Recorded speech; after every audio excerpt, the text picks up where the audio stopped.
panel changes tone a little bit. This is 5 of us are all academics of various stripes. And this might be somewhat more familiar to those in the room who are used to burying their noses in econometrics or in political studies and things like that. And so what we'd like to do is jump off of the first conversation where we heard a lot of stories about the development of the field. We heard a lot of experience from the ground, from regulators, from folks who are advocates, from folks who are tracking this in communities. And now we want to dig deep and see what the research is telling us about the experience of the 30 years of the Indian gaming industry, and also look to the future as well and think about what some of those unanswered questions are and to get some ideas for future research. And I think critically, anybody in the room who's interested in maybe looking at this field, this is an area where the second half of the panel in particular can give some ideas and some really important leads for what work remains to be done. So we're going to essentially go around twice, asking 2 questions. The first question really is, what have we been learning over the past 30 years from the American Indian gaming industry? What are some of the most important things we've learned about impacts of Indian gaming, about the effects of the industry? Tell us a little bit about the work that you've each been involved in that starts to answer this question about our learning and related especially to impacts of Indian gaming. I'm going to start first with Raymond Foxworth. Raymond is Vice President of First Nations Development Institute for Grant Making and Development. He's a Navajo man and he has a PhD in political science. He specializes in positive political economy. Thanks, Raymond. Thank you, Miriam. First of all, I have to thank Randy and others for inviting me, and it's really awesome to be a part of this kind of historic conversation here at Brookings. So thank you. At First Nations Development, well, first of all, First Nations Development Institute is a national nonprofit organization. We're located in Longmont, Colorado, right outside of Denver, and we provide grants, technical assistance and training, and also engage in research and advocacy work really around asset control of Indian nations and trying to promote models and methods for asset control within Native communities, acknowledging that history has been riddled with asset theft and asset stripping. Some of our previous work has really looked at some of the positive effects of financial education on Native American youth that receive per capita payouts. I'm blanking on the word right now, but we've also done work trying to understand the impact of American Indian charitable giving and trying to raise the profile of American Indian charitable giving, especially within the nonprofit sector, who tend to assume that Indians themselves do not give back to communities at large. But what I want to share with you today is a little bit of research that we've been engaged in over the past 2 years, really focused on public opinion and public opinion of American Indians. The sad reality is there's not a whole lot of data out there that focuses on public opinion as it relates to American Indians in the U.S. There's plenty of data focusing on public opinion or policy issues related to other ethnic or minority groups, but really there is not significant information out there when it comes to American Indians. So for the past 2.5 years, we've been engaged in a project called Reclaiming Native Truth. And as part of the Reclaiming Native Truth project, we have been collecting data from across the United States to try and understand the attitudes, the beliefs, and perceptions that everyday Americans have of American Indians. We have conducted 2 national surveys. We conducted focus groups around the U.S., and we also conducted elite interviews with congressional folks, with jurists, and also folks and individuals within philanthropy. So I'm just going to talk a little bit about what we found from some of that research. Well, first of all, the sad reality is that the majority of Americans know nothing accurate about American Indians today. They know nothing accurate about American Indians in history. Most commonly, American Indians are either totally invisible or romanticized, and or people think that Indians are living in abject poverty or are super rich from Indian gaming. And sometimes those dual belief systems exist at the same time. So on this slide, what you'll see is some quotes from individuals that attended some of the focus groups that we held across the United States. At the start of every focus group, we did a little word association exercise asking individuals to give us their first thoughts, their first words when we name something. So it'd be something silly like Lady Gaga or a local politician, and then we would name, in every focus group we would say, tell us the first thing that comes to mind when we say Native Americans. So on this slide, as you can see, all across the United States, individuals cited Indian gaming as one of the first thoughts, or casinos, one of the first thoughts that they thought of when they thought of American Indians. That in itself was interesting, but also what's interesting about some of these word associations is also some of the negative things that come up when individuals think about American Indian gaming today. And this assumption that there is mass corruption or various kinds of systems of inequality that are being perpetuated by Indian gaming. And again, at times people would express contradictory opinions, right? That in the same breath saying that Indians are all rich from Indian gaming, but in the next sentence, acknowledging or talking about the abject poverty that they've seen, witnessed, or heard about in Native communities. There's a lot more to say about this, but I think it's important to understand that if we're going to talk about Indian gaming and the future of Indian gaming, what we really need to talk about is, what we need to include as part of that conversation is how people view American Indians and how people view gaming tribes and the effects that has on public opinion. I think that's important because the reality is that at all levels of society, regardless of education, regardless of political affiliation, and other variables like that, this lack of education, this lack of accurate information about American Indians exists. So in another study we did, we looked at the attitudes and opinions of individuals in philanthropy to get a better understanding of how they viewed and perceived American Indians. And now, the folks in our sample tended to be more educated than the average American, more sort of altruistic than the average American, perhaps more liberal-leaning than the average American.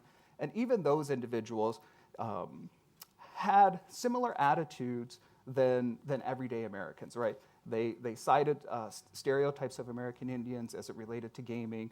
They cited other kinds of deficit-focused stereotypes of American Indians as well.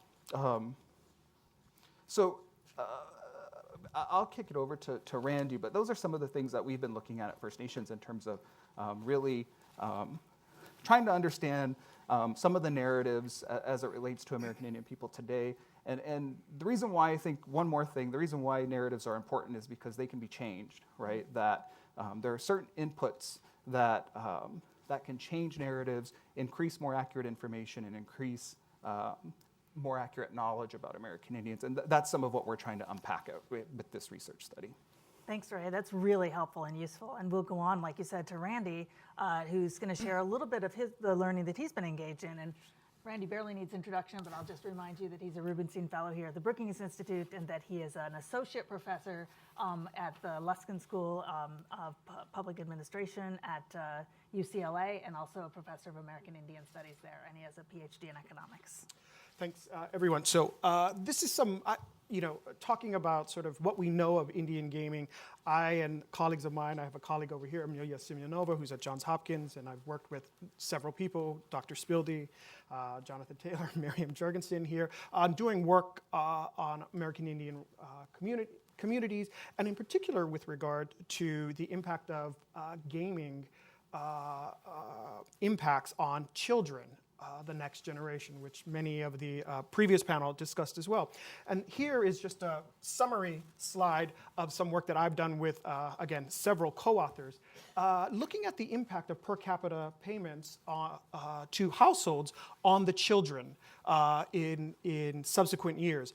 And this is an important piece of information because it tells us not just about the tribal community. In this case, it's the Eastern Band of Cherokee, but it tells us a more general story that's a story applicable to not just American Indians or indigenous peoples in general, but to poor people. So this is a story that transcends a race, ethnic, tribal, political status. It's about being poor. And in this community, some people were poor prior to casino operations, but some people weren't.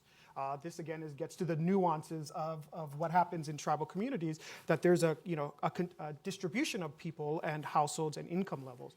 And what we find is that for the most, the households previously in poverty, high school graduation rates go up by almost 40% after the per capita payments come into play.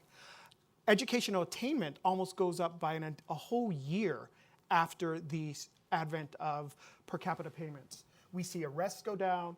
We also see some very intriguing evidence, some new evidence, that children's voting probabilities as adults, their civic engagement. So all these multiple dimensions of what builds a citizen, what builds a human being, we see them mostly positively affected by helping to reach and grab people out of poverty.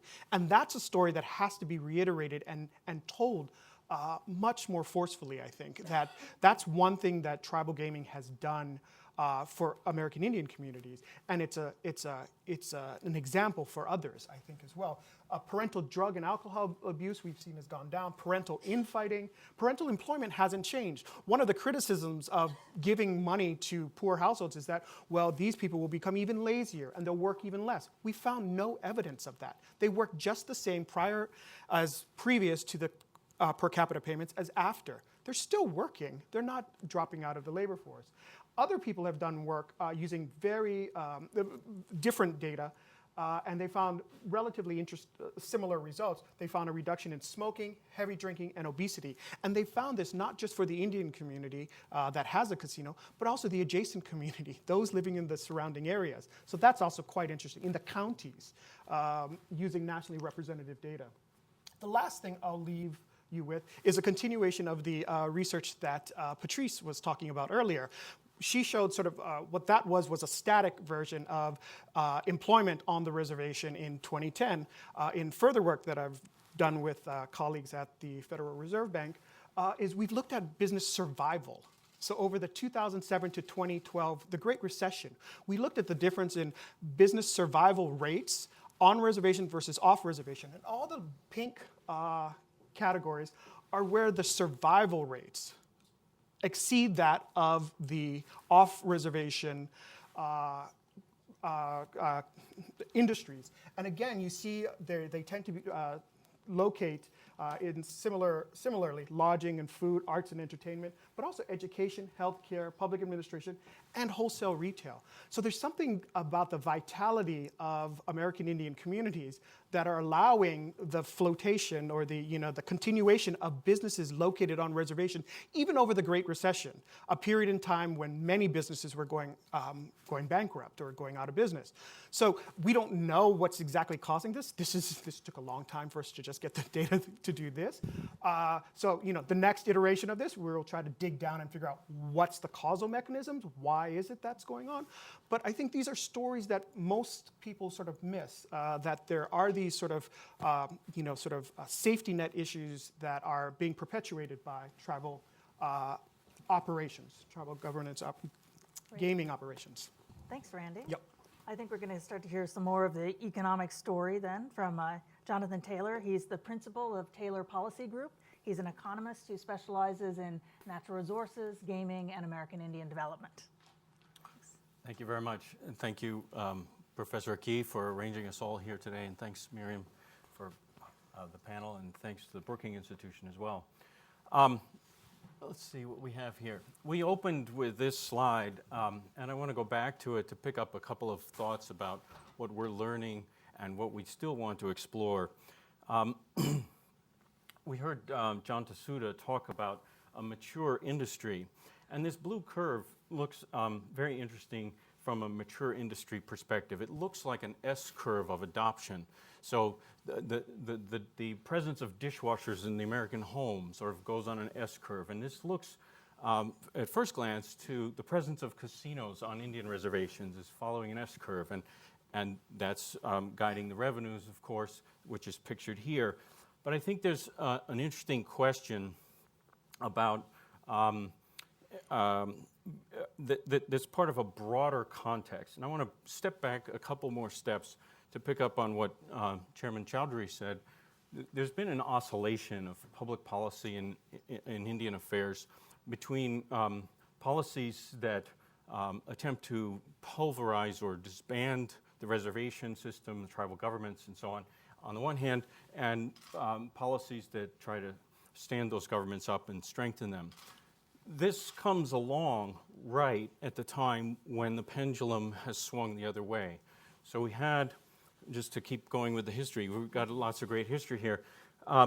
The allotment period from the 1880s through to the Indian Reorganization Act, which the Miriam report kicked off. Then we have a termination period in the 50s, and then the self-determination period really gets going in the late 60s and early 70s. And we're 5 decades into that period, and we're talking about 30 years, 3 decades of Indian gaming. The context is that Indian gaming is an outgrowth of tribal self-governance. And I think that it's important, speaking to these themes about Indian country being misunderstood, it's important to recognize that what we're looking at here are questions of public finance economics and development economics. How are communities developing better than they have been before? I think there's one point of optimism. We saw these gray bars are the recessions. We had a short real estate recession in the early 90s. We had the 9/11 recession, and then we had the Great Recession. And you can see commercial gaming gets it on the chin with a big recession. And Indian gaming does not.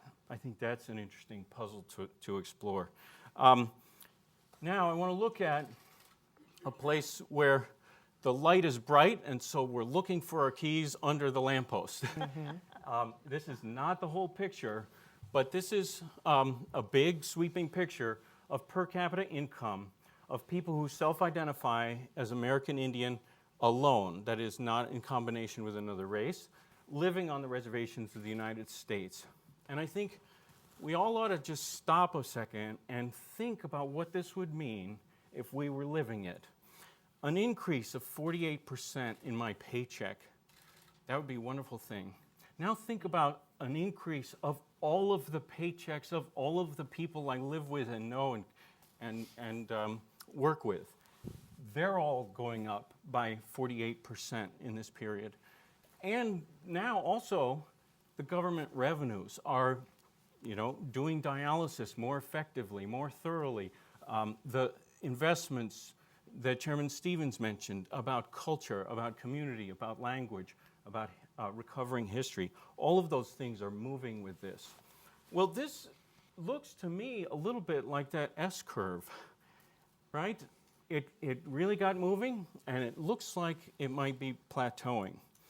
I think we have to be careful with this data. This data is plotted the way it's reported. That is, there are these 5-year averages that come out every year now. It's not, you got to interpret this with a big grain of salt. But I think in the big picture, the plateauing is very much here.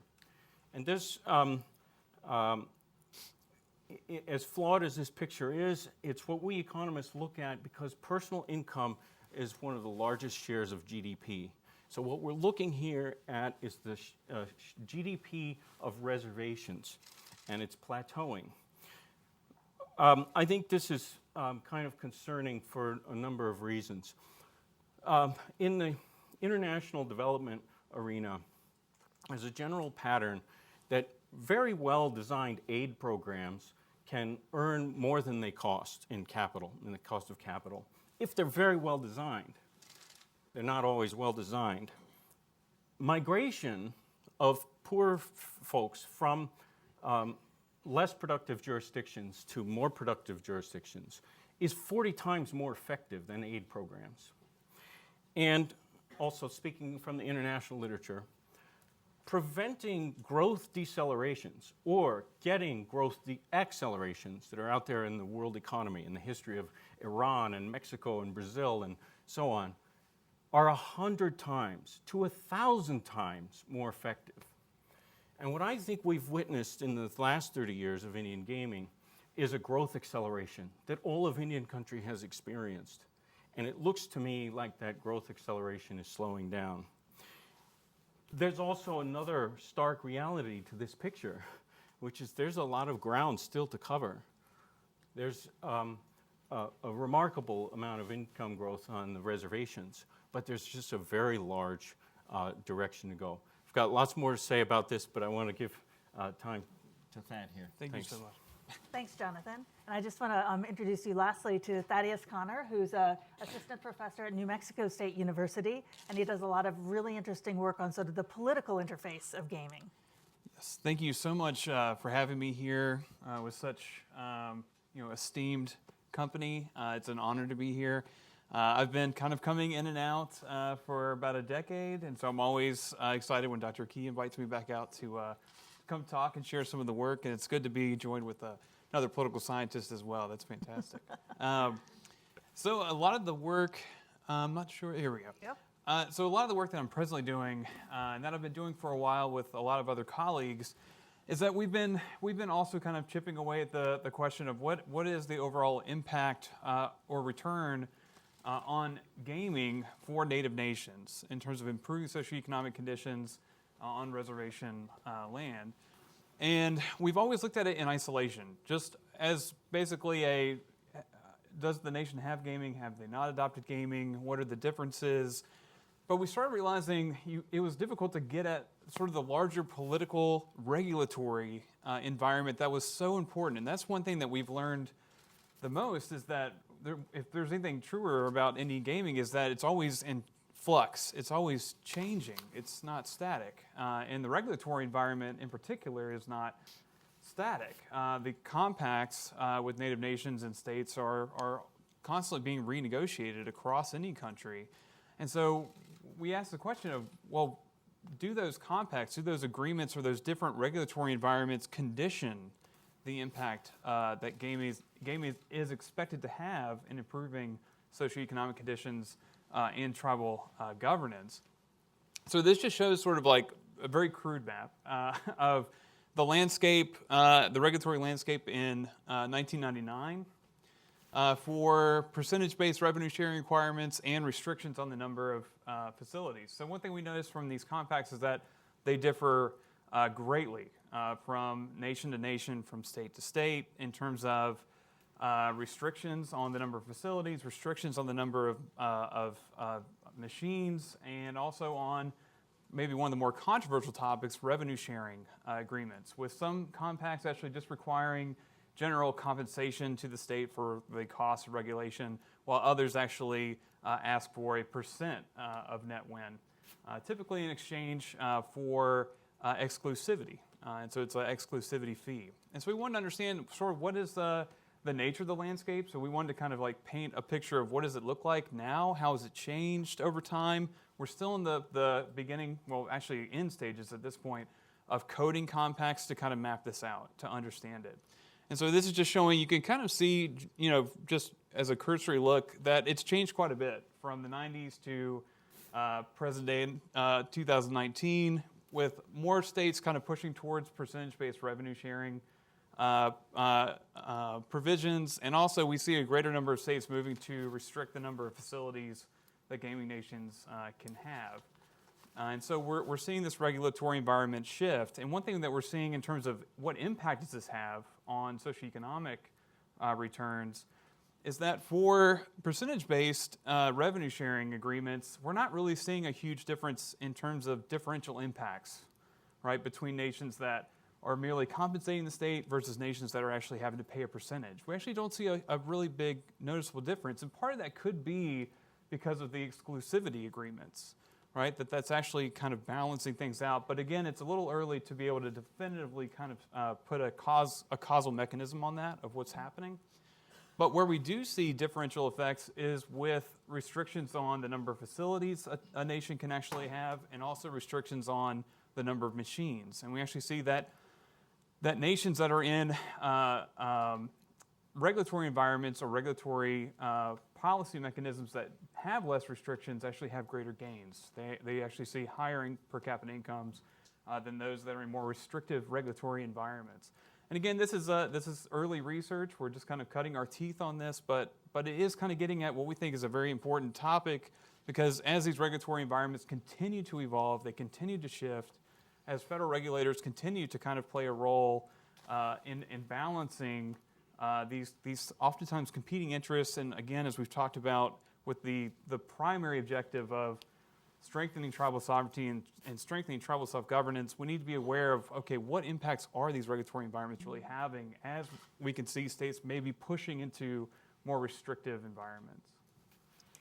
Thad, thank you so much. We're going to transition now to a little bit of a popcorn session where I'm just going to ask all the panelists to give us some ideas of where they think the edges of research are. What are some of the important questions that are still out there? Where does their research point us to questions that need to be asked? We've gotten a little bit of flavor of that, I think. I'm hoping that we'll hear about a broad range of things. I've scribbled down a few things that I'm hoping you guys will touch upon.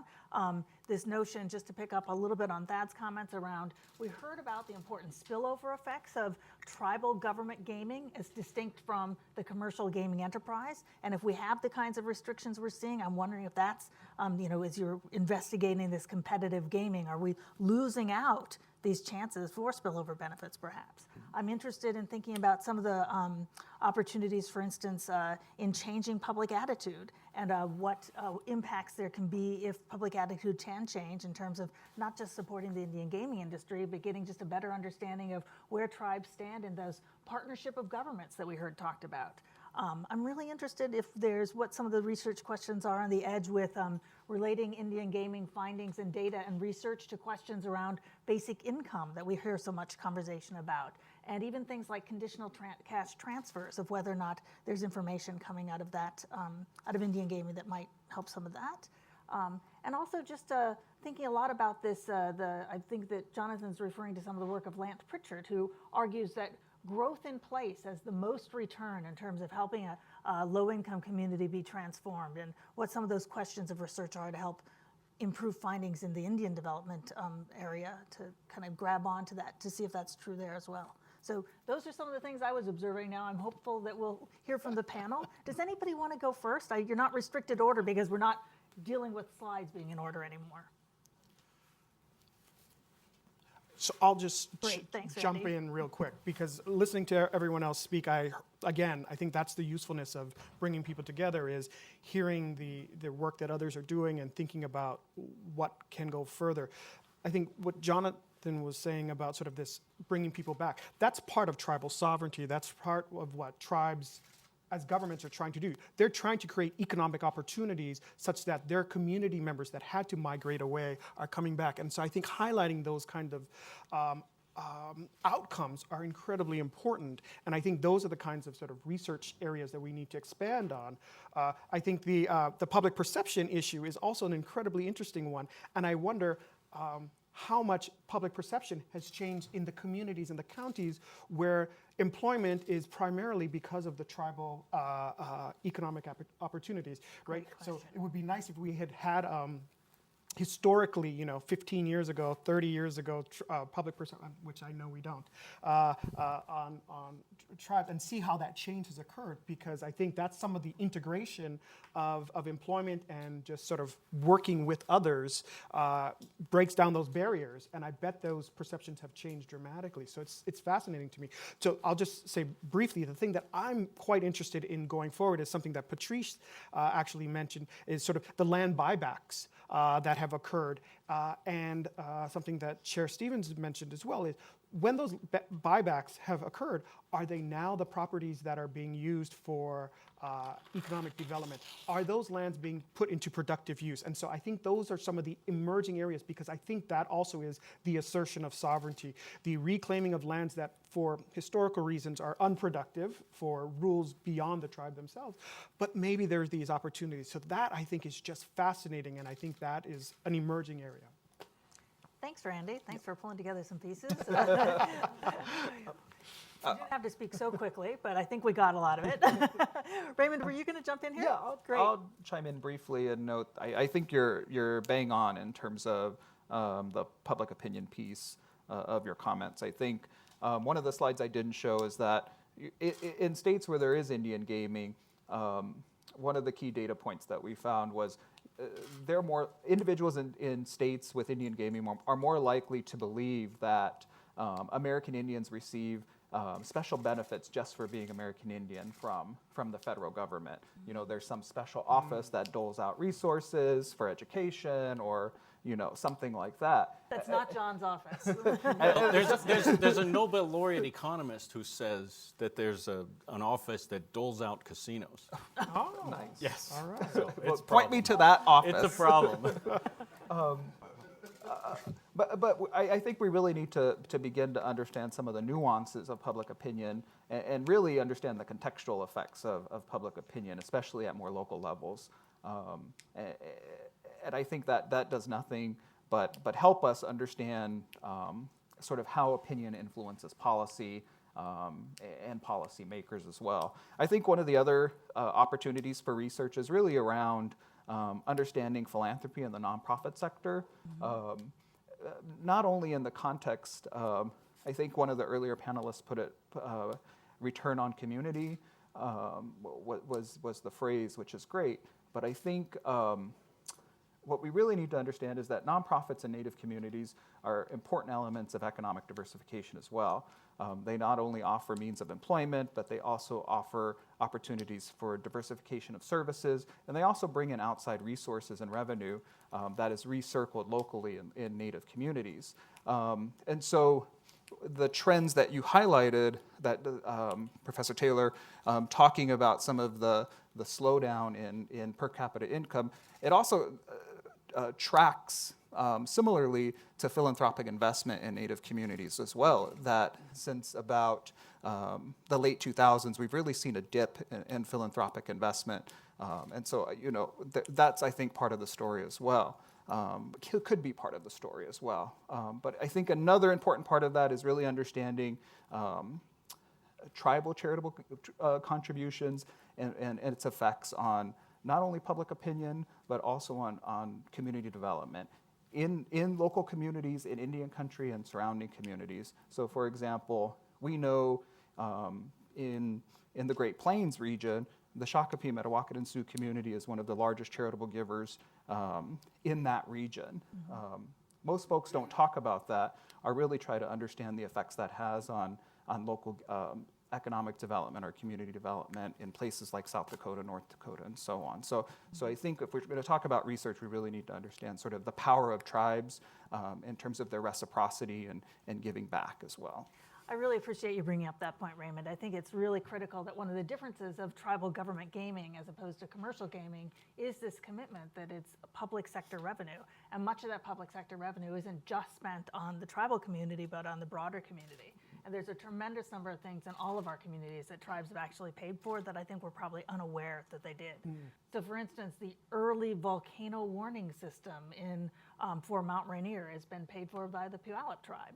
And so essentially keeping the entire region of the Northwest safe is a tribal investment. So I think that's a really critical aspect of philanthropy, and I appreciate you bringing that up.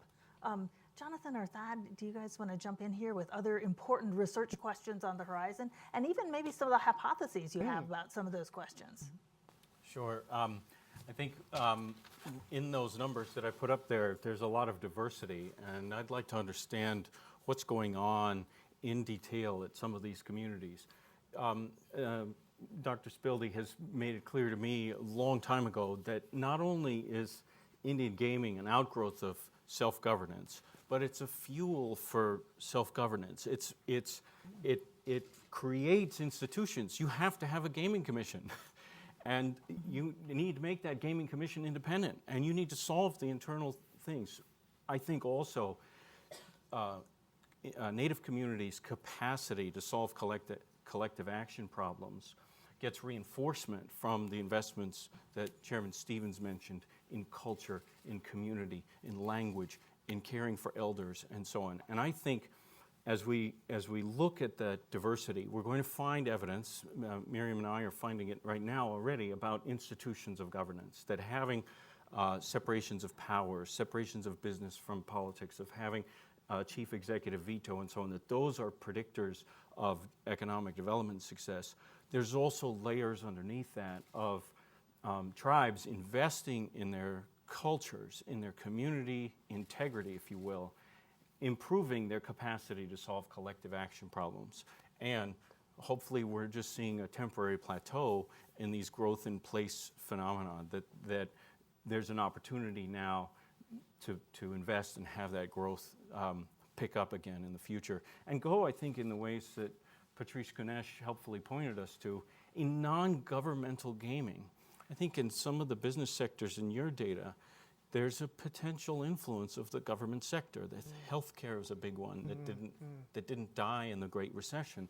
A colleague out in Indian country from Salish and Kootenai says, Jonathan, he's shaking me, Jonathan, we're still government oriented.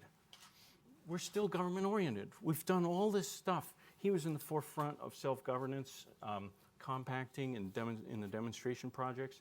He has run businesses himself. He says just Indian country is still thinking in terms of the Equal Opportunity Employment Commission of the Great Society, that it's government. It's government, government, government. And I think in order to see these numbers really reach their potential, to see these per capita income numbers take up again, we have to kind of see the whole economy leavening itself, right?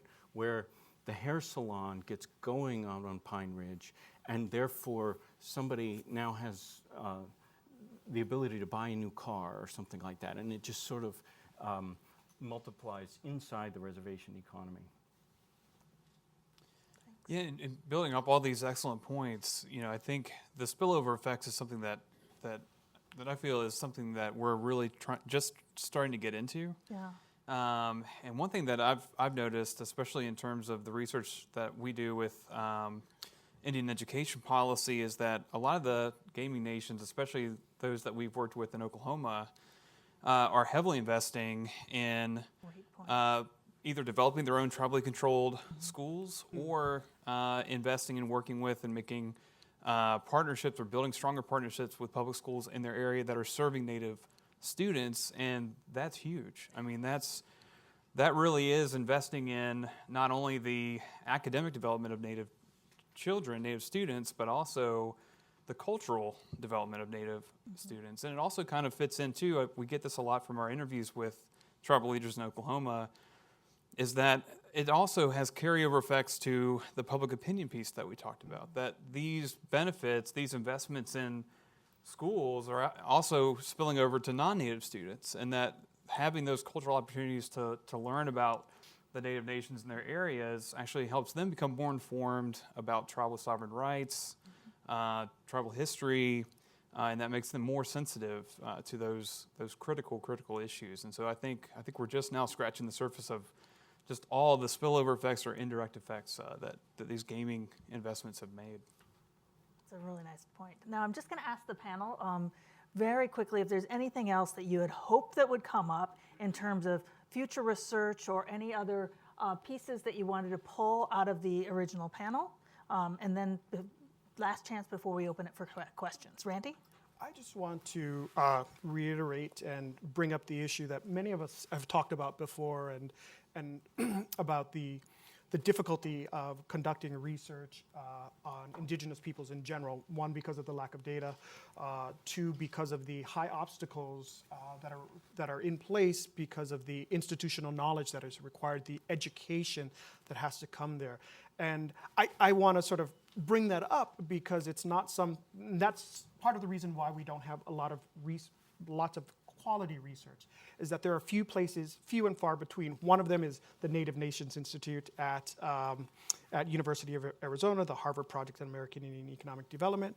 The other is Sikwan Institute that does a lot of research in Indian country. And then a new addition is Patrice Kunesh and the Center for Indian Country Development at the Federal Reserve Bank of Minneapolis. If you haven't looked at their website or any of these other websites, they're fantastic.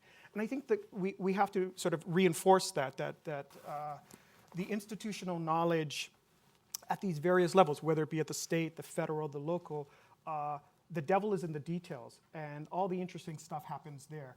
And so an outsider who wants to break in and do some research, I feel that we should encourage people to participate, but nevertheless, we want to sort of be guiding hands. And that's part of the reason I wanted to have this event as well, is that more people get to meet each other and realize that there are lots of experts out there, and you should actually reach out to them. So that's something I wanted to reinforce, that many good people are out and about. Thanks, Randy.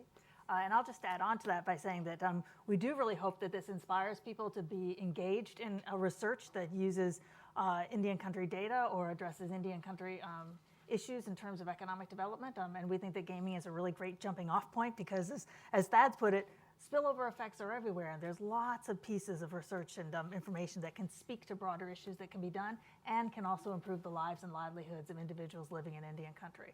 And we want to be resources to you in that work if you decide to pursue it. With those thoughts in mind, we have about 10 minutes left that we can draw on, or maybe even 15, to get some questions from the audience. What I'd like to do is to get a series of questions out there, and I'll write them down on a clean sheet of paper, and we'll kind of pass them around to our panelists. So just so we get a little bit more interaction and engagement. So could we get some hands in the air of folks who have questions about the research that they saw? Ma'am? I think someone will come to you with a microphone. Oh, there's a table microphone.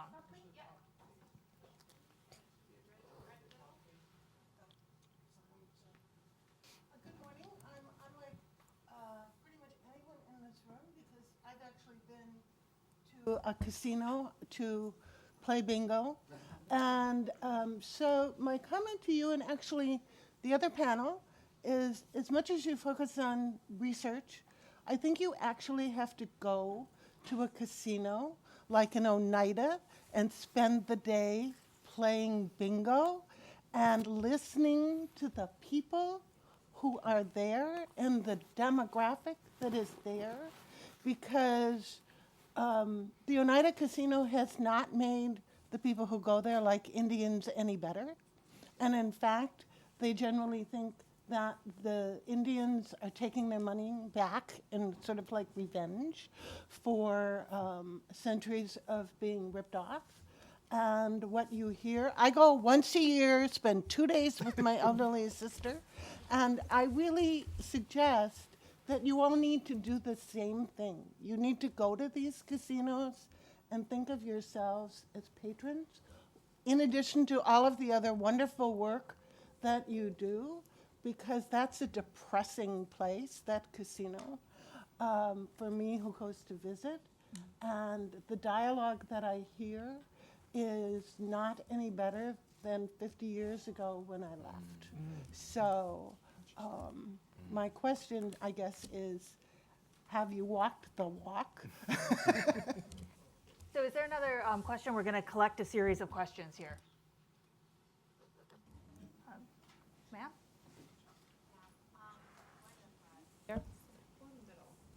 Yeah. So I just want to, it's a comment and a question. We heard Jonathan talk about how a lot of the issues look like we're in developing countries. These are issues of public finance and developing economics and so on. And just reminded me of where we were about 10, 20 years ago with development economics and the World Bank, and how they were viewed as like, there's a bunch of people handing out money to dictators all over the world. We don't know what's going on. We don't know how anything works. And part of the reason why that was the case was because we did not have a lot of good data, and because we did not have a lot of good research that could plausibly identify what were the effects of all this economic development and all the growth, and what was spurring the growth, and what worked and what didn't. And that ties in also with the comments on public opinion and how we can change that. Usually, a safe bet is to put out plausible, good research and policy recommendations and reach out to the media and so on with really plausible, well-identified research that shows this works, this doesn't work, these are the effects, these are the spillover effects, and so on. And that ties into my question, which is to the entire panel and anyone else in the room who can comment, which is, to what extent do we see engagement from the gaming community, from the casinos, from the tribes, in collecting their own data? We saw the data that we saw was from the federal government, from the census, from different parts, and that is flawed along many dimensions. So it seems to me that, the tribes themselves, they have an incentive to collect their own data, to do their own analyses of these things. And to what extent is this done? Are there any plans to do that? And in addition to the partnerships that we have already heard about, that Randy mentioned, are there any other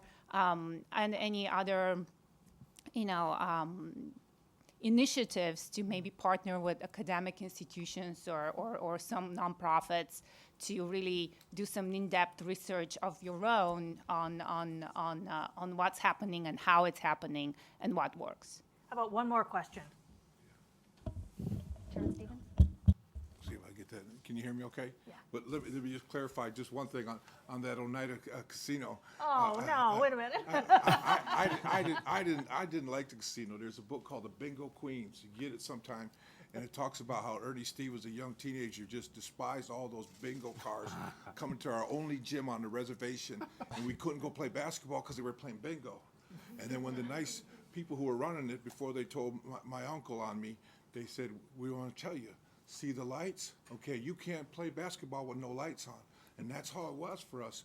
We could, if we didn't play bingo, we couldn't pay the bill. And so now we have like 4 or 5 gyms in our community, and we continue to thrive. And I still have one in college yet studying for a doctorate. So this gaming world that we live in, that I didn't like initially, I love every second of it. And so that I just wanted to say something about that. But on the statistics, I know it's got to be difficult sometimes. It's easy to write the statistics that become stereotypical of Indian country.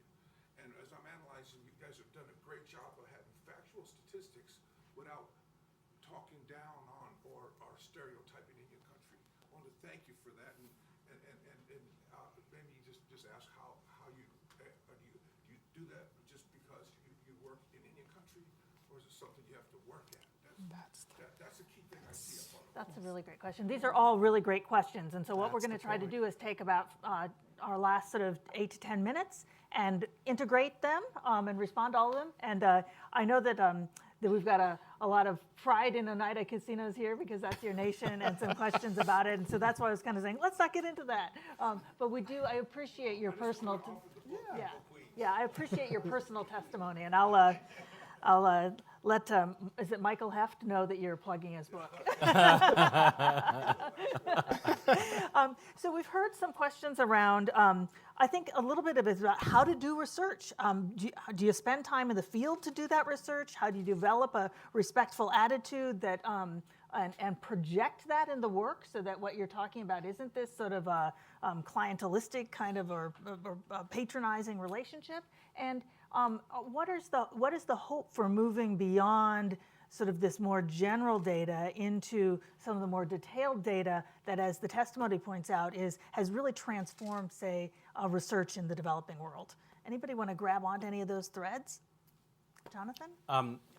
Jump on all of them if I can. Sure. I really believe in walking the shop floor, in getting in there and seeing what's going on. And I've seen exactly what you're talking about, where an Indian manager is asked, oh, where's the dial in the basement? These slots aren't paying. You're stealing my money. And it's just on and on and on about fish rights and all kinds of other things.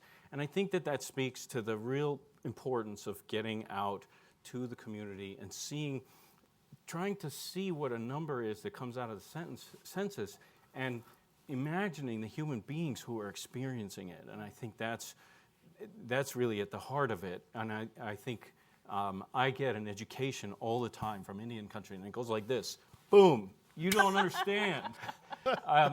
Really, you don't understand. And I think to the point about the international development literature, thank you for bringing up Lant Pritchett's name. He's the man who talked about aid is superseded by migration, and migration is vastly superseded by growth in place. There's another economist who I think responded to the development consensus that had the name the Washington Consensus. And it was in the 1990s, there was this recipe that would be handed out to all of the world. And it was, do this to your currency, do this to your budgets, do this to your institutions, and so on. And countries that followed it lockstep fell flat on their face economically, and countries that violated many of the deeply held principles, they took off economically, and everything in between. And I think that, I'll bring up one more name. Danny Roderick is a Turkish economist, and he has a book with a title that I find very compelling. One Economics, Many Recipes. And the idea is that there are some bedrock things in economics about supply and demand and about the operation of market forces and so on. But every community has a different set of constraints, a different set of priorities, and therefore community-based, that is sovereign-based, that development has to be the way to prevent growth decelerations and to keep growth accelerations going. Anybody else want to pick up on some of these themes of appropriate methods of doing research, about getting community-based data, anything like that? I'll just add this. I think to your point about some of the negative connotations of Indian gaming or Indian establishments. First of all, I proudly give my donation to any Indian casino that I'm at, regardless of location, including my own on Navajo. But I think what we really need to talk about in terms of making that point is really thinking about the narratives that go into thinking about American Indians. American Indians are sort of revered and loved when they are, close to the environment, seen as close to the environment and spiritual, right? But other emotions are invoked when we talk about Indians as business people, as smart and educated, and creating local businesses to create local economic development. And we can't deny that that is racist. It's rooted in a racist history. And so I think it's important to acknowledge that and note that that's an important part of sort of the public opinion and the belief systems that Americans hold of American Indians. In terms of research in Indian country, at First Nations, first of all of our research we like to think is promotes tribal sovereignty and promotes Indian control of Indian assets, which is counter to federal Indian policy historically and counter to how tribal governments have been forced to interact with Indian nations, right? That the federal government has tended to wield all the power and sort of dictate what can go on with Indian assets. We believe that Indians can and should control their own assets. And so that's one of our core values and our core beliefs. But research is hard in Indian country. And the reality is that if we talk about international development and we talk about especially international development based in the idea that international development agencies can be colonial in themselves and can be predatory and can exploit, the same thing has occurred in Indian country, where academic institutions and others have tried to exploit data in Indian country for their own gain and not for the benefit of Indian country or Indian communities themselves. And so when we talk about partnership and collecting data, I think that's an important piece of the puzzle when we talk about like where we are today in terms of data collection and scholarly study, is that I think Indian country is on a journey in themselves, sort of trying to figure out how best to engage with outsiders when it comes to research in Native communities and how they can develop mechanisms to also have a voice and control in that process so it's not exploitive like it has historically been. I'll ask Randy and Thad if you just have 1 minute or less of a... I'll go very quickly. Thank you for that point. I completely agree. I think part of what my job is to translate the research that we do that has academic, peer-reviewed integrity, has sound, but I need to be the intermediary who translates it for policymakers, for community members on the ground. And that's specifically why I wanted to raise the Native Nations Institute, the Harvard Project, Sikwan Institute, the Center for Indian Country Development. Those are existing institutions that reputation matters, And those are the institutions and the institutes that already do walk the walk, talk the talk. And there are others out there that are trying to enter the game and, let 1,000 flowers bloom, but they haven't walked the walk, they haven't talked the talk. And so that's sort of the idea there. So I completely appreciate that. To the question that Amelia raised with regard to the tribal relationships in terms of data collection, I think there are emerging opportunities. Tribes themselves have been known to collect their own census data, so they're separate from the U.S. federal government.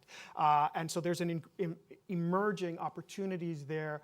The emerging opportunity and emerging problems being data governance, data security, sort of access to that data. How is that preserved into the future? And that's something Native Nations Institute is working hard on, developing principles and guidelines in order to ensure this, not just for American Indians, but for indigenous peoples throughout the world. So there's a lot of collaboration going on there. So I think there are emerging opportunities. Pat? And I would agree. I mean, especially as a non-native person, I'm very sensitive to the idea that there needs to be some ownership of the information that we're producing, right? Especially when we're working with and collaboration with tribal governments, there needs to be trust. There needs to be some respect there of how that data is going to be used, how it's going to be protected. So I think there is a lot of opportunities, especially through Native Nations Institute and others, to kind of try to pull our resources together as much as possible to really make the most of the data, because we're all working on these different issues, right? And we're all kind of toiling away and collecting more and more information. But it's not useful if we're not really actually kind of putting it to use for tribal governments in addition to the scholarly community. And that's something that I'm always very sensitive to. And to the point as well about a lot of the, walking the walk, I think that's where a lot of field work does come into play, because it's not one size fits all, especially when you're talking about Native nations. And that's where sometimes most of the information that I get, the most learning I get, is actually going into the communities and doing the qualitative interviews and actually talking with folks. Yeah. Thanks, Thad. I'm just going to take a prerogative and take one little bit of time just to say a few things myself. So first off, I think that we've gotten a really interesting history here of where research in Indian country has been and where it's going. I do think that there's a critical challenge on the table for tribes themselves to think hard about their own data creation capacity. And we've heard Randy mention a little bit of that, but I do think that there's a real push that says there's only so much that can be done with data that's collected externally, and even more can be done and said and be useful to Native nations through the production of data internally. I think that the work that Randy's done with researchers and colleagues from Duke University, looking at the Eastern Band of Cherokee's participation in a longitudinal study on child welfare and child health, really starts to show the payoff of having that kind of tribal and internal data that has benefits for the nation, i.e. the indigenous nation, the Eastern Band of Cherokee in that case, and for society generally. So there's a lot of really good work that can be done, and I encourage this, and I think that that's part of the future of research related to Indian gaming, but also tribal research overall. I also think that there's a lot of really important research to be done, and we've touched on it briefly, around public opinion, and public opinion related to gaming, but also related to tribes. That's an emerging field that, and if you haven't looked at Reclaiming Our Truth, I really encourage you to take a look at, and there's important work that was done there and that still can be done to address many of these questions around what do people know, what are their attitudes, and what are the attitudes that perhaps need to change. Hopefully this Brookings Forum has been part of that, and I really appreciate you participating, listening, asking questions, and being with us for the morning. Thanks for watching. Be sure to like and subscribe for more videos from Brookings.